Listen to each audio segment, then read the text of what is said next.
On a freezing winter night, two young sisters were locked out of their own home just 1 month after their father's death. As snow swallowed the streets and hope faded, a passing billionaire stopped his car, unaware that this moment would change all of their lives forever. Snow made the streetlights glow like halos over an empty road. Briar Hollow looked peaceful until you noticed the footprints. 2 sets. Small. Staggering. Mara Quinn 9 held her sister's mittened hand so tight her knuckles went pale. Elodie 7 kept blinking hard, like if she blinked enough, the world would turn warm again. They carried one backpack between them, not heavy with clothes, heavy with proof, a folded hospital bill, a crumpled funeral program, and a key that no longer opened anything. A month ago, their dad, Ethan Quinn, had been buried under frozen earth. People said time would soften the grief, but grief didn't soften. Grief hardened into locks that changed into voices that turned sharp into a front door that didn't open when 2 little girls knocked. Mara's lips were blue. Not from crying, from cold. Elodie whispered, "Are we still home?" Mara swallowed. She didn't answer with words. She answered by pulling her sister forward because stopping meant freezing, and freezing meant disappearing. And somewhere behind a frosted window, a warm house held their names, but not their safety. At the edge of town, a black SUV rolled, slow headlights cutting through the snowfall like a searchlight. Inside sat Gideon Vale, clean suit, tired eyes, hands wrapped around a coffee he didn't even taste. He wasn't supposed to be here. He'd flown in for a quiet land purchase, an old property near the lake, something to renovate, something to distract him. But the road made decisions for him. He saw them. 2 kids. Too small to be out. Too thin for this weather. One coat between them layered like armor that still failed. He told the driver, "Stop." The SUV idled. The heat inside felt wrong, like a luxury that had no right to exist. Gideon stepped out. Snow hit his face, sharp and honest. Mara, he didn't know her name. He didn't know anything. But he kept his voice calm, low. "Hey, you two okay?"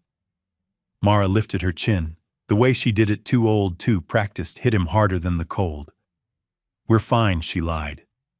Elodie didn't lie. She just looked at Gideon's gloves, at the warmth behind him, and her eyes filled like cracked glass catching light. Gideon crouched slowly, keeping space. "Where are your parents?" Mara's throat moved. "Our dad died." The snow seemed to get louder, and... "Home?" Gideon asked. Mara stared past him toward town. Home. Changed the locks. Gideon didn't reach for them. Not yet. He knew fear in children wasn't always loud. Sometimes it was quiet, polite, and frozen. He took off his coat and held it out like an offering, not a demand. Mara hesitated. Pride and survival wrestled in her eyes. Elodie's knees buckled slightly, the smallest sway. Mara finally pulled the coat around Elodie first. That right there told Gideon everything about who the older sister had become. "Where were you going?" he asked. Mara nodded toward a dim building down the road, a 24-hour gas station with a flickering sign. "Lights on," to do what Mara's voice went thin. "Stay awake." Gideon felt anger rise, hot, immediate. He swallowed it down. Anger couldn't keep them warm. He stood and said, "Okay, new plan. You're coming with me." Mara's eyes narrowed. "We don't know you." "Good," Gideon said gently.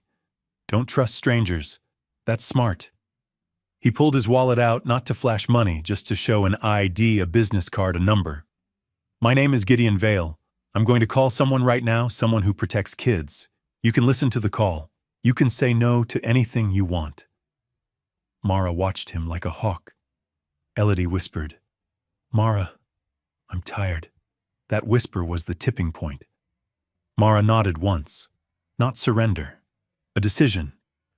Gideon opened the SUV door, turned the heater higher, and for the first time that night, the sisters stopped walking. Warmth hit them like a shock. Elodie flinched like her body didn't trust comfort anymore. Gideon handed them water first, then a snack bar.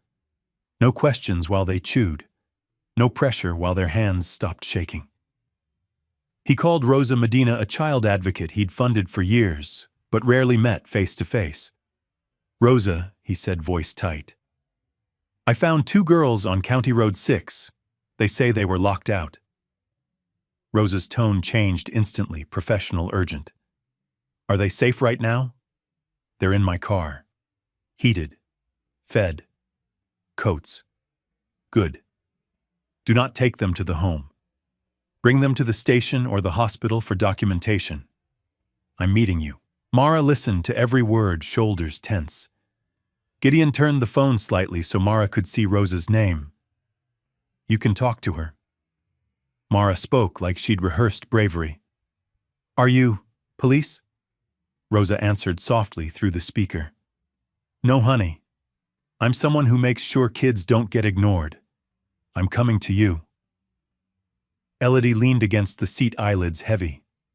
"Are we in trouble?" "No," Gideon said, firm. "You're in help." At the hospital, the nurse wrapped warm blankets around the girls, like cocooning them back into the world. Photos were taken of frostbite redness, of torn sleeves of the backpack with papers inside. Not to shame them, to protect them. Mara finally pulled out the funeral program, Ethan Quinn, beloved father. She held it like a shield. "We have his name. We didn't lose it." Gideon looked at the date. 1 month. Exactly. He asked quietly, "Who locked you out?" Mara's jaw set. "Kendra, our stepmom." "And who was with her?" Mara's eyes flashed. "Dane." The names dropped like stones. Rosa arrived, took one look and said, "This is going to court." Gideon's voice was low, dangerous, calm. "Good." They sat in a small hospital room with a mural of cartoon whales that felt almost cruel in its cheerfulness. Rosa explained things in simple steps: rights, safety plans, temporary placement. She asked the sisters questions gently, and she let them stop whenever they needed. Mara tried to answer everything. Like if she controlled the story, she could control the ending. Elodie Rosa asked what happened at the door. Elodie stared at her own hands. The key didn't work, and Dane laughed. He said, "Your dad can't help you now." Mara's breath hitched. She turned away fast, like she wouldn't let anyone see her cry. Gideon's stomach tightened. Not at Elodie's words, at the casualness of cruelty. Rosa asked, "Did anyone hurt you?" Mara shook her head quickly.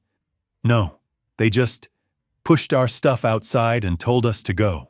The nurse documented what mattered: exposure, neglect, unsafe expulsion in extreme weather. Facts, dates, times. Gideon paced the hallway once, then stopped. He didn't want the girls to see him angry. They'd seen enough grown-up chaos. He returned with 2 hot chocolates and said, "Tomorrow you won't be wondering where you'll sleep." Mara didn't drink right away. She tested the lid, tested the safety. Then she whispered, almost as if it was embarrassing to want anything, "Do you have kids?" Gideon's answer surprised himself. "No," he said. "But I know what it's like to feel like the world doesn't have a place for you." Mara looked up, a long look, measuring. Elodie finally took a sip and sighed, small, relieved. Like her body remembered how to be a child for half a second. Rosa stepped out to take a call. When she came back, her face was set. "Police are going to do a welfare check," she said, "and we're filing emergency protection orders tonight." Gideon nodded once. "Then I'll be here tonight, not as a savior in a suit, as a witness, as a wall." The next morning, the sheriff's office felt too bright. Fluorescent lights, hard chairs, a candy bowl no one touched. Kendra Quinn arrived with perfect hair and a perfect coat, carrying outrage like a designer bag. Dane Rourke walked beside her like he owned the air. Kendra's eyes landed on Mara and Elodie, and something cold flickered there. Not concern, not guilt. Calculation. "There you are, Kendra," said voice syrupy for the room.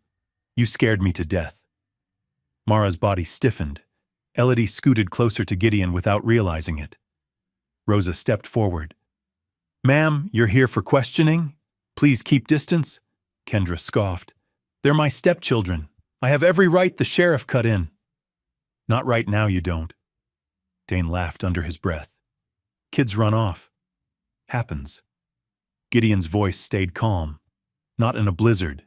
Not with changed locks. Kendra's gaze snapped to Gideon. Recognition hit her face a beat later.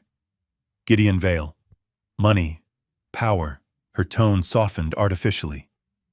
Mr. Vale, this is a family misunderstanding. Mara's voice cut through, small but sharp.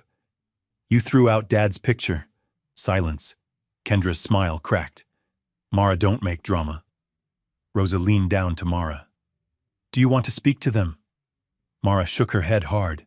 Elodie whispered, no. Rosa straightened. Then the children declined contact. Kendra's eyes flashed. You can't keep them from me. Gideon finally let steel show. Watch us. The sheriff handed Kendra paperwork, temporary protection order pending investigation. Dane muttered, this is ridiculous. Gideon met his eyes. No. What you did is ridiculous. What happens next is accountability. Placement was the next battle. Rosa explained foster options, kinship checks, emergency housing. Mara listened with a tight mouth, like every option felt like another door that could lock. Gideon asked one question, steady and clear. What does it take for me to be their temporary guardian legally starting today? Rosa blinked. That's uncommon, not impossible, Gideon said. The county attorney warned him about the scrutiny, the home inspections, the interviews, the headlines. Gideon didn't flinch. Inspect everything. Ask everything. That afternoon, Mara and Elodie walked into Gideon's rented lodge near the lake, still temporary, still not home but warm enough to breathe. A small room had 2 beds, brand new pajamas, and a nightlight shaped like a moon. Elodie touched the nightlight like it might disappear. Is this ours? Yes, Gideon said. Nothing here gets taken away as punishment. Mara didn't cry. She did something else. She checked the windows, checked the locks, checked the closets. Survival didn't turn off just because the heat was on. Gideon sat with them on the couch and said rules. You can ask for food anytime. You can wake me anytime. You don't have to call me Dad. You can call me Gideon, Elodie whispered. Can we keep our last name? Gideon's throat tightened. Yes. Your dad's name stays with you. Mara's voice barely shook. Why are you doing this? Gideon looked at their hands, small hands that should have been holding crayons, not paperwork. Because you deserved an adult who showed up, he said, and I did. That night the wind howled outside. Inside, the girls fell asleep without boots on. It was a quiet miracle. But peace didn't last. It never does in stories like this. A local blog posted a blurry photo. Billionaire takes in 2 orphan girls. Why? The comments were poison. Questions, accusations, conspiracy. Gideon shut his laptop and never looked again. He hired Ava Sloan the next morning, an attorney known for one thing she didn't perform. She won. Ava listened to the timeline, eyes narrowing at every detail. Changed locks, she repeated. Expelled minors during extreme weather. Emotional coercion. Likely financial misconduct after the father's death. Mara overheard and stepped closer. Financial Ava softened. Sweetheart adults sometimes steal from the dead. Mara's hands curled into fists. They took Dad's watch. Gideon's jaw tightened. Ava opened a folder. We're filing civil claims for unlawful eviction, intentional infliction of emotional distress, and seeking protective orders. But there's more. She slid a bank statement across the table. Kendra accessed Ethan's accounts after his death. Transfers to an unknown recipient. Dane Rourke. Elodie, quiet until now, whispered, Dad said, college jar. Mara nodded fast. He had a jar. For us. Gideon stared at the statement like it was a confession written in numbers. Ava's voice turned colder. We will trace every dollar, and we will tell the court the truth. This wasn't just cruelty. This was profit. Gideon looked at the girls. You won't carry this alone. Mara swallowed. We already did. And now Gideon said you won't. Rosa arranged forensic interviews in a child-friendly center, soft chairs, calm voices, no uniforms. The sisters were treated like what they were, children who needed safety, not suspects who needed pressure. Mara told her story in clipped sentences. Elodie spoke in images. The door looked angry. The snow felt loud. Dane's shoes were clean. Details adults overlook. Details courts remember. Meanwhile, Ava subpoenaed records, locksmith receipts, ring camera clips, phone pings, bank transfers. The locksmith invoice showed the lock was changed the day before the blizzard. Not a panic decision, a plan. Gideon watched Mara try to stay tough, try to be the shield again.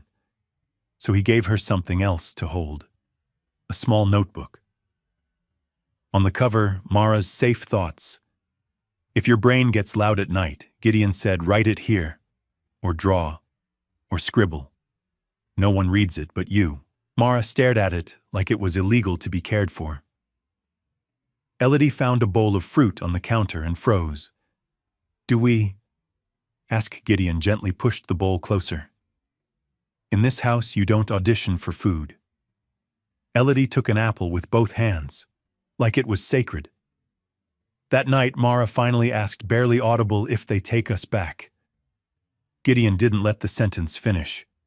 They won't, he said, because the law is about to meet the truth. Outside, snow kept falling. Inside, Gideon started building something stronger than walls. He started building evidence. The first court hearing arrived like thunder. Kendra came dressed in white innocence as costume.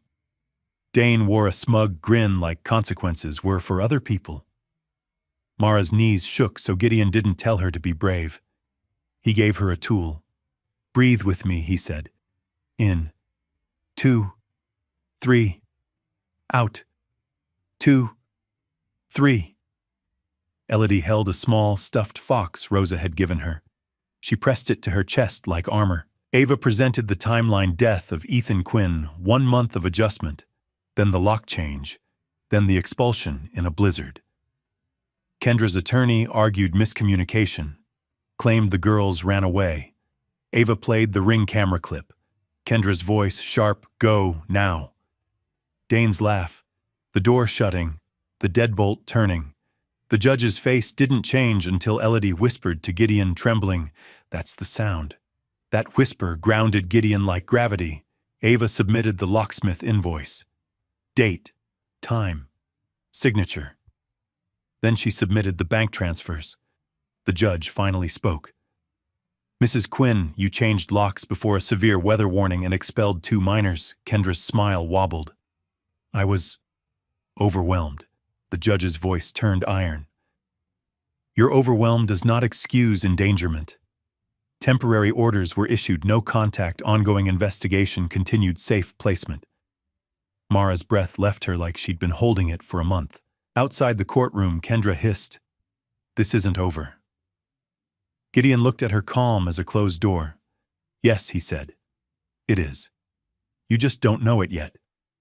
Safety planning became routine: school pickup codes, privacy protocols, no posting, no press.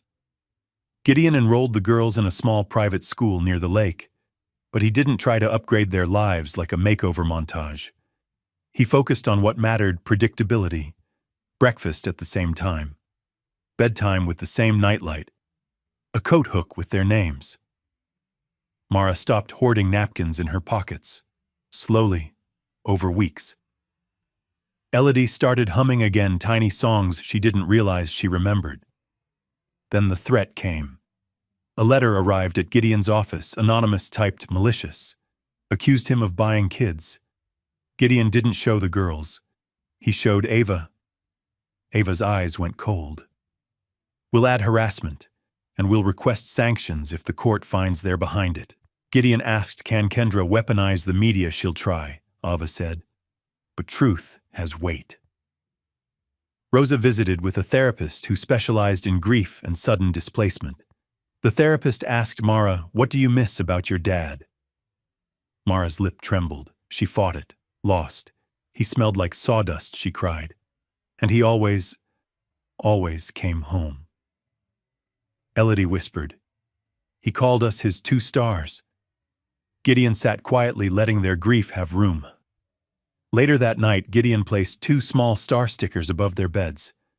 Mara noticed and swallowed hard. "You didn't have to." Gideon's voice stayed gentle. "I know. That was the point." Ava dug deeper into Ethan Quinn's estate documents. Ethan had left a will. Simple, clear, money in trust for the girls, custody preferences if anything happened. But the will had issues, pages missing, a signature that looked wrong. Ava's eyebrow rose. This could be forgery. Gideon felt his hands curl into fists. "You're saying Kendra?" "I'm saying we test ink paper and timing," Ava said.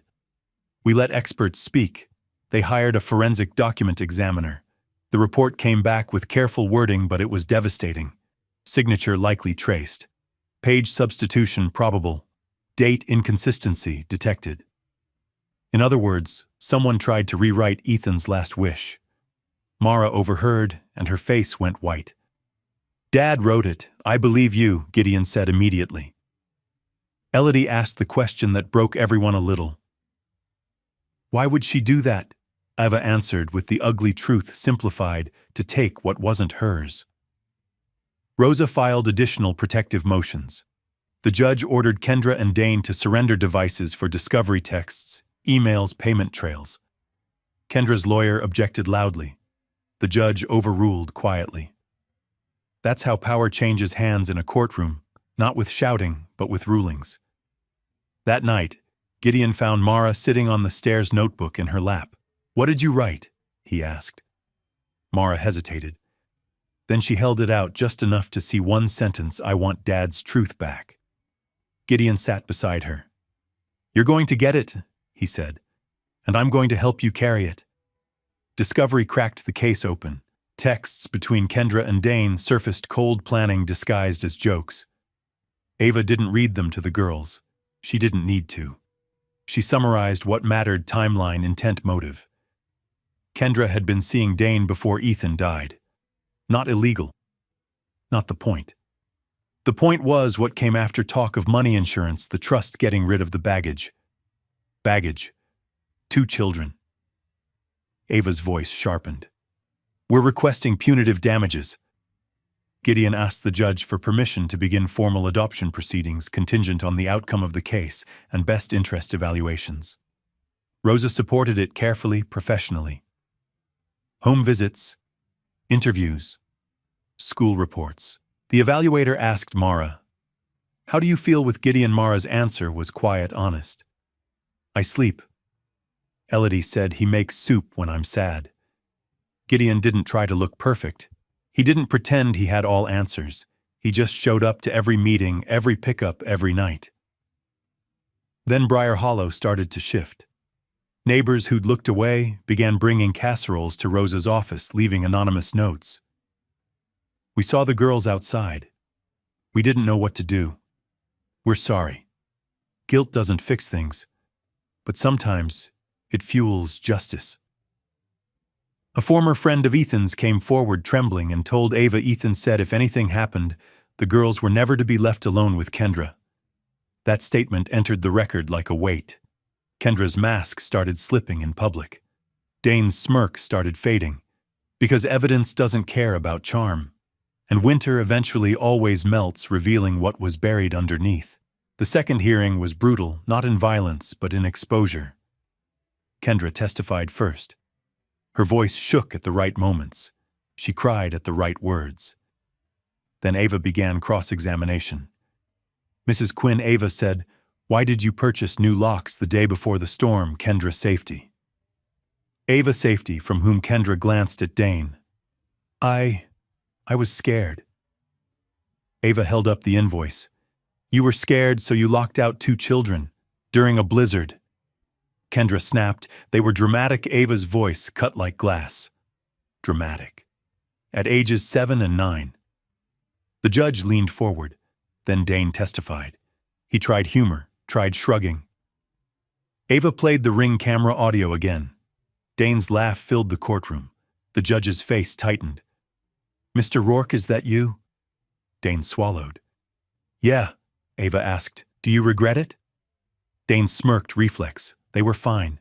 The courtroom went still. Gideon felt Mara's hand clamp around his sleeve.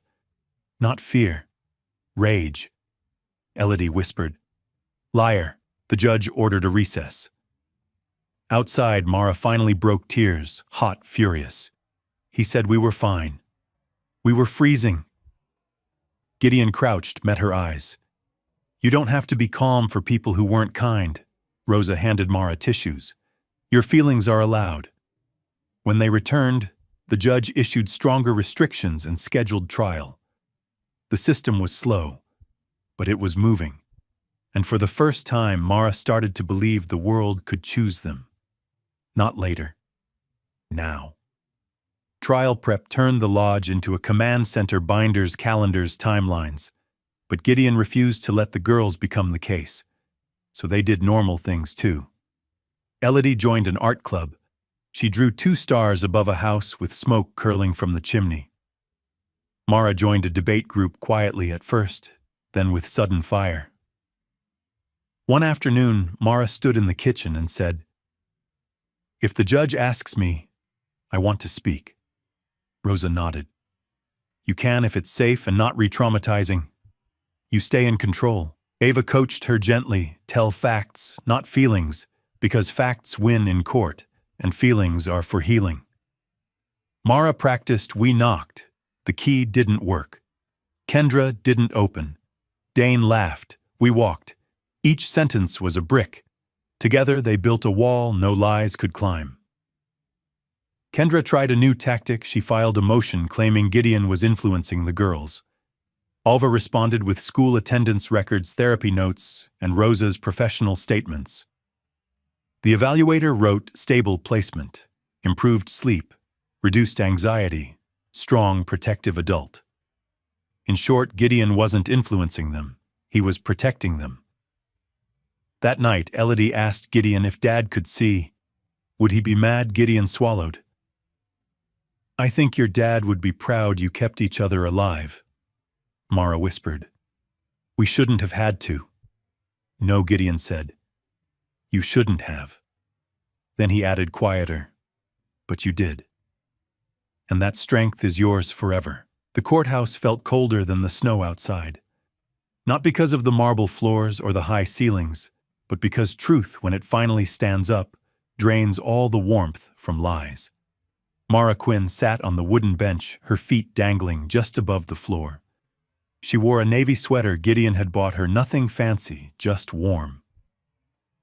Elodie sat beside her, clutching the small, stuffed fox Rosa had given her weeks ago. Its ear was bent from too many nervous squeezes. Gideon Vale sat slightly behind them, not looming, not hiding, present. Ava Sloane stood at the center of the courtroom as the judge called the trial to order. Her voice was calm, precise, sharpened by months of preparation. "This case," Ava began, "is not complicated. 2 children were expelled from their home during extreme winter conditions. Their trust funds were accessed without authorization, and a father's final wishes were altered." Kendra Quinn sat at the defense table, perfectly styled, jaw tight. Dane Rourke leaned back, arms crossed, trying to look bored, as if boredom were a shield. The first witnesses testified quickly, the nurse, the sheriff, the locksmith. Each statement added weight. Then Ava turned toward the bench. "Your Honor, the plaintiffs request that the older child be allowed to make a brief statement with a support advocate present." The courtroom shifted. Mara stiffened. Gideon leaned forward just enough for her to hear him. "You don't owe anyone anything. Speak only if you want." Mara swallowed, then nodded. Rosa guided her to the stand and sat beside her. The chair was too big, the microphone too high, but Mara's voice when it came was steady. My name is Mara Quinn, she said. I'm 9. She paused, eyes flicking briefly toward Elodie. My dad died 1 month before the snowstorm. He always came home before dark. After he died, things changed. Ava asked gently. What happened the night you left the house? Mara took a breath. We tried the key. It didn't work. We knocked. Kendra didn't open the door. Dane laughed. He said we needed to leave. Kendra's nails dug into her palm. What did you do next? Ava asked. I put Elodie inside my coat, Mara said. And we walked, because if I stopped, she would fall. A ripple passed through the courtroom, quiet, restrained, human. Ava nodded. Thank you, Mara. As Mara stepped down, Elodie looked up at her sister with wide eyes. Mara gave a small nod like a promise kept. Then Elodie was allowed to speak only a few sentences. I was cold, she whispered. The snow hurt my face. Mara's hand was warm. That's how I knew I wasn't gone. The judge closed his eyes for half a second. Not long enough to break professionalism. Long enough to feel it. And in that moment, the room understood something irreversible. This was no misunderstanding. This was abandonment. Kendra Quinn took the stand with practiced poise. She spoke of grief, of confusion, of being overwhelmed. Ava let her talk. Then she stood. Mrs. Quinn, Ava said evenly, Do you recall hiring a locksmith on January 14th? Kendra nodded. Yes, for security. Ava lifted a document. This invoice shows the locks were changed the day before the blizzard warning. Why? Kendra hesitated. I was scared. Of whom? Ava asked. Silence. Ava continued. Were you scared of the 2 children inside the home? Kendra snapped. They were emotional, dramatic. A low murmur rippled through the gallery. Ava's voice hardened. Dramatic children don't survive sub-zero temperatures without help. Kendra's composure cracked. Then Dane Rourke took the stand. He smiled too easily. Ava didn't raise her voice. She didn't need to. She played the Ring camera audio, the laughter, the door closing, the deadbolt turning. Is that your voice, Mr. Rourke? Ava asked. Dane shifted. Yeah. Do you regret it? He shrugged. They were fine. The words landed like a slap. Mara inhaled sharply. Elodie buried her face into the fox. The judge leaned forward. Answer carefully, Mr. Rourke. Dane swallowed. I mean, they survived. Ava stepped closer. Because someone else stopped for them. Someone who didn't have to. She moved on to the bank records. Mrs. Quinn, Ava said, Why did you transfer funds from the Children's Trust to Mr. Rourke's account? Kendra's voice wavered. Bills. Ava raised a new document, a luxury cabin deposit. Kendra's face drained of color. Then came the will. 2 versions, one original, one altered.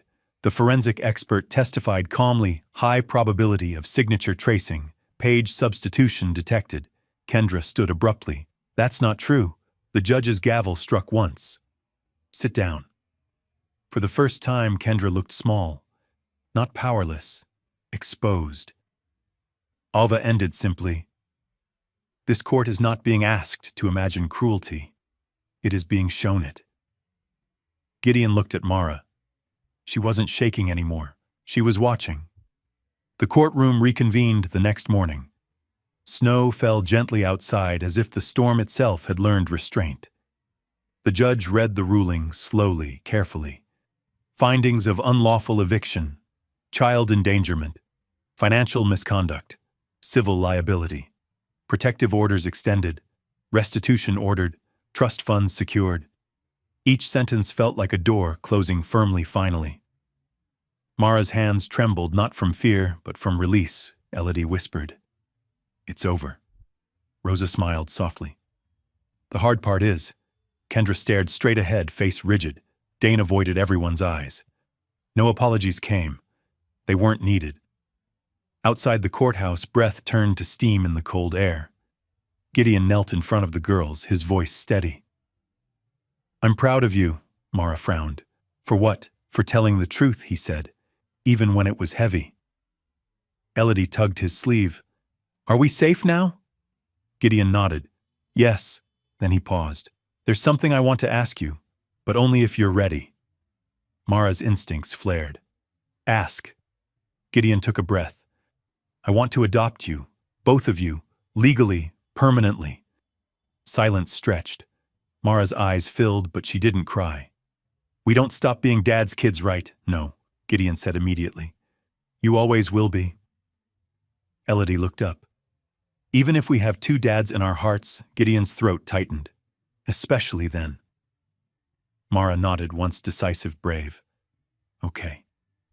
Elodie smiled through tears. Okay. Snow drifted down around them, soft and quiet. Not the kind that chased children into the dark, the kind that watched over a beginning. And for the first time since their father's funeral, the Quinn sisters walked forward, not away from a door, but toward one that would finally stay open. Adoption didn't happen with a single signature. It happened in the quiet hours when the house was asleep, and the past still prowled the hallways, like a shadow looking for an unlocked door. Gideon Vale learned that first on a night when the lake wind raked against the windows, and Mara, 9 years old and too practiced at fear, appeared at the bottom of the stairs, holding her notebook like a shield. She didn't cry.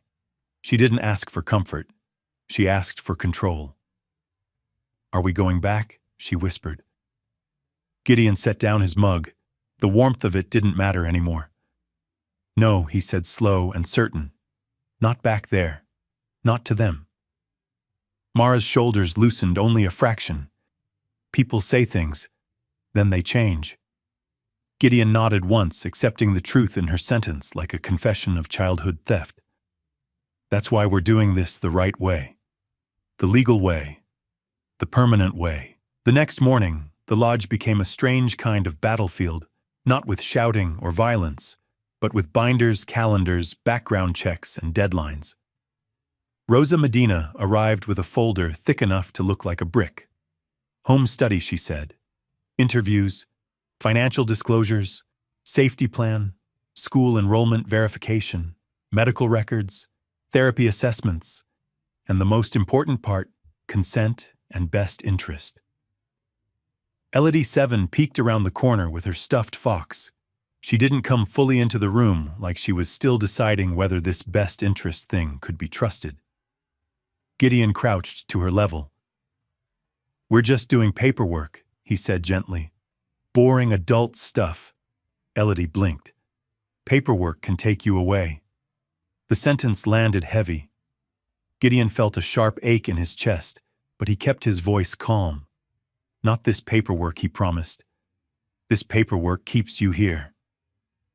Mara watched him carefully, looking for cracks, looking for the part where adults promise warmth and deliver winter. That afternoon, Ava Sloan arrived, heels crisp, eyes sharper. She flipped through the documents with the expression of someone reading the enemy's playbook. Kendra will try to obstruct, Ava said. She'll claim Gideon's motivations are questionable. She'll file motions to delay. She'll attempt to make this messy. Gideon didn't blink. Let her. Ava's mouth twitched. Good, because we're prepared to make it clean. For weeks, the process became a rhythm. Rosa interviewed Gideon about his childhood, his work schedule, his support system. Who helps you when you travel? She asked. Gideon didn't perform. I'll reduce travel. I can. And I have staff, but I'm not outsourcing parenting. If I'm gone, I arrange what's safest and most stable. The girls come first. Rosa wrote it down without smiling, professional, careful. But her eyes softened. The therapist interviews were quieter. Mara sat with folded arms, chin lifted in defiance. Elodie sat curled into the corner of a couch fox, tucked under her chin like a tiny guardian. The therapist asked Mara, "What do you worry about?" Mara stared at the carpet. "That the nice part ends." "And what do you hope for?" Mara's mouth trembled. She fought it. That Elodie doesn't have to be brave all the time. Elodie's eyes filled. The therapist asked Elodie, "What makes you feel safe?" Elodie whispered. "Soup. Soup," the therapist repeated gently. Elodie nodded. "When I'm sad, Gideon makes soup. He doesn't ask me to stop being sad. He just makes it." Gideon heard that later and went to the kitchen alone. He stood over the stove longer than necessary, as if steam could hide the shine in his eyes. Then came the evaluations of the home itself. Safety checklists, window latches, smoke detectors, emergency contacts, school routes, privacy protections. Gideon installed everything without complaint, because every lock he added now was the opposite of what Kendra had done. These locks weren't to keep children out. They were to keep harm away. But the past didn't let go easily. One afternoon, a letter arrived at Gideon's downtown office, anonymous, typed venomous. Accusations, implications, a threat of exposing him. A lesser man might have panicked. Gideon handed it to Ava with a quiet, dangerous calm. "Trace it." Ava's eyes narrowed. "We will. And if it's linked to Kendra or Dane, we'll add harassment and intimidation." Gideon didn't tell the girls. Not because he hid truth, because he protected peace. That night, Mara noticed the tension anyway. She always did. "You're mad," she said. Gideon sat beside her at the table where she was doing homework. He didn't lie. "I'm protective," he corrected. Mara's pencil paused. "Because of us, because of you," Gideon said. "Because someone tried to make you feel unsafe again." Mara's jaw tightened. "They don't get to." Gideon looked at her, this child, who had walked through a blizzard with her sister inside her coat, and he saw it not a victim, a survivor. "You're right," he said. "They don't." The adoption hearing was scheduled, but before it could happen, the judge required one final check-in, a private meeting with the girls, without Gideon in the room. It was meant to protect them. It terrified Mara. The morning of the meeting, she stood in front of the bathroom mirror with her hair brushed back, shoulders squared like armor. Elodie tugged her sleeve. "What if they ask if we love him?" Mara swallowed. "We tell the truth." "And what is the truth?" Elodie whispered. Mara looked at her sister, eyes shining. "The truth is, we can finally sleep." At the courthouse, Rosa led them into a small office with soft chairs. The judge spoke gently, no robe, no performance. He asked Mara, "Do you feel safe where you're living now?" Mara nodded. "Yes." He asked Elodie, "Do you want to stay with Gideon?" Elodie clutched her fox. "Yes." The judge paused. "Do you understand what adoption means?" Mara's voice shook, but she held steady. "It means he stays." Elodie added small and sure, "And we stay too." When they left that room, Mara's legs wobbled like she'd run miles. Gideon waited in the hallway. He didn't ask questions. He just opened his arms slightly, an invitation, not a demand. Elodie walked into it first. Mara hesitated, pride and fear colliding in her chest. Then she stepped forward too quickly, like she was afraid courage might change its mind. Gideon held them both careful and steady, and for the first time the future didn't feel like a cliff. It felt like a door that would finally open and stay open. The adoption decree was signed on a Tuesday. No cameras, no dramatic crowd, no speeches, just ink paper and a judge who understood that sometimes the most powerful thing in a child's life is not money, it's permanence. The judge looked at Gideon Vale, then at Mara and Elodie Quinn, soon to be legally connected to him in a way the world could not undo with a lock change. "Mr. Vale," the judge said, "are you prepared to accept responsibility for these children in every way? Education, medical care, emotional support, stability, and protection?" Gideon's answer came without hesitation. "Yes, Your Honor." The judge turned to Mara. "Mara, do you want Gideon to adopt you?" Mara's hands were clasped so tightly her knuckles blanched. She glanced at Elodie. Elodie nodded, first small and brave. Mara lifted her chin. "Yes," she said. The judge asked Elodie the same. Elodie's voice was quiet, but it didn't waver. Yes. The gavel tapped once, soft, final. It is ordered, the judge said, that Gideon Vale is the legal adoptive parent of Mara Quinn and Elodie Quinn. For a second, nothing happened. No confetti, no music, just a silence so big it felt like the world holding its breath.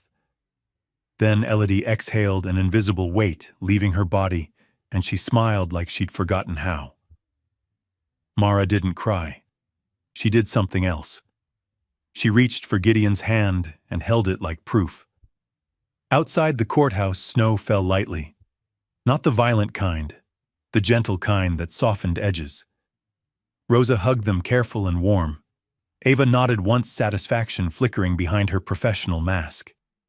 "You did it," Rosa whispered. Gideon didn't correct her. Because it wasn't he. It was they. They did it. But justice doesn't always stop at the gavel. It echoes. Kendra Quinn filed an appeal. Not because she believed she would win, because she wanted the girls to feel chased. Dane Rourke tried to vanish, skipping town, closing accounts, changing numbers. Ava anticipated it. She obtained court orders to enforce restitution and prevent asset flight. She worked with investigators to trace transfers. She spoke to Gideon one night in his office while the city lights blinked coldly outside. They tried to weaponize time, Ava said. They wanted to exhaust you. Gideon's voice was low. I don't get exhausted by protecting my kids. Ava's gaze sharpened at the word kids, and she nodded once like she'd just heard the truth that mattered most. When the appeal failed, Kendra's final weapon was public narrative. She tried to tell anyone who would listen that she was robbed, that Gideon stole the girls, that she was misunderstood. But Briar Hollow had changed. Neighbors who once avoided involvement were now looking at their own silence with shame. A former co-worker of Ethan Quinn came forward with a statement. Ethan had been worried. He'd mentioned documents. He'd said, if anything happens, don't let Kendra touch the trust. That statement didn't heal the girls, but it sealed the case tighter. Restitution payments began. The stolen trust funds were recovered through judgments, liens, and traced transfers. Ava restructured the account into a protected trust with strict oversight. No single adult could ever drain it again. Mara watched the adults talk about funds and accounts, and one evening she asked Gideon, "Does that mean Dad's college jar is back?" Gideon's throat tightened. "Yes," he said, "it's back, and it's protected." Mara nodded, but her eyes were bright. "Good, because it was never theirs," Elodie, listening from the doorway, whispered. "Nothing that was Dad's is theirs." It wasn't a legal statement. It was a child's prayer. The next step wasn't court. It was grief. Rosa arranged a private visit to Ethan Quinn's grave only if the girls wanted it, with their therapist's guidance. On a gray afternoon, they stood before the headstone. Snow dusted the grass like powdered sugar. Mara placed a small laminated photo, Ethan holding both girls on his shoulders, laughing. Elodie placed 2 paper stars, sealed in plastic, so the weather couldn't tear them apart. Gideon stood behind them, hands folded, letting their pain have space. Mara spoke first, voice shaking. "We're safe now, Dad," Elodie whispered. "We found warm." The wind moved through the trees like a sigh. Then Mara turned to Gideon, eyes fierce. "We're not replacing him." Gideon nodded. "I know." Elodie looked up. "Can hearts have more than one home?" Gideon's chest ached. "Yes," he said. "And love doesn't erase. It adds." On the drive back, Mara stared out the window. "Do you miss someone?" she asked quietly. Gideon didn't pretend he was invincible. "Yes," he admitted, "I do." Mara nodded, absorbing something grown up and tender. Then she said almost grudgingly, "Okay. Then we can all miss together." That night at home, Elodie fell asleep with her fox under her arm and a nightlight moon glowing softly. Mara wrote in her notebook for a long time. When Gideon peeked in, she didn't hide it. On the page, she'd written, "We survived the storm. Below it smaller, now we live. Gideon stepped back quietly, closing the door with the gentlest click. Not a door shutting anyone out. A door protecting what had finally painfully beautifully been built. Spring didn't arrive all at once. It came in pieces, thin light through the curtains, the sound of melting ice dripping from the eaves, the lake shedding its skin one crack at a time. Briar Hollow looked the same, but it felt different, as if winter had finally loosened its grip on the past. Inside the house by the lake, mornings had a rhythm now. Mara woke before the alarm out of habit more than need. She checked the hallway not because she expected danger, but because her body still remembered when safety was fragile. Each time she found the same thing, quiet warmth, and the smell of coffee drifting from the kitchen. Elodie slept later, always later, curled on her side with the stuffed fox tucked beneath her chin, nightlight moon glowing softly above her bed like a promise that never flickered. Gideon learned the sound of their steps without trying. He could tell who was coming by the weight of it, Mara's careful certainty, Elodie's lighter, wandering pace. One morning, Mara stood in the doorway, backpack slung over one shoulder. "I'm walking to school today," she said. Gideon looked up from the stove. "It's 3 blocks, I know," Mara said. "I just want to." He nodded. "No lecture, no fear disguised as rules. I'll watch from the porch." Mara hesitated, then added quietly, "You don't have to." Gideon smiled, not the kind meant to convince, but the kind that waited. "I want to." She walked down the path alone, shoulders straight. Halfway to the gate, she turned and waved once. Gideon raised his hand back. She didn't rush. She didn't look over her shoulder again. That afternoon, Elodie came home with paint on her fingers and a folded piece of paper clutched tight. "I made something," she said, shy. She unfolded it carefully, a drawing of a house by the lake, 2 stars above the roof, and 3 stick figures holding hands. One was taller. One had a triangle dress. One was small with a fox beside her. Gideon knelt. "Can I hang it?" Elodie nodded, relieved. "It goes where everyone can see." Mara watched from the stairs, pretending not to care. When Gideon taped the drawing to the fridge, she looked away quickly, but not before her mouth curved upward. Life didn't become perfect. There were still nights when Mara woke from dreams she couldn't explain. Nights when Elodie cried over things she couldn't name. Gideon learned that healing didn't move in straight lines. It circled, paused, doubled back. On those nights, Gideon didn't ask them to be strong. He made soup. He sat on the floor. He stayed. One evening, Mara joined a school debate competition. She stood on a small stage, hands trembling, voice steady. "This case is about responsibility," she said. "When adults choose comfort over care, children pay the price." The room went quiet. Gideon felt something rise in his chest. Not pride exactly. Something heavier.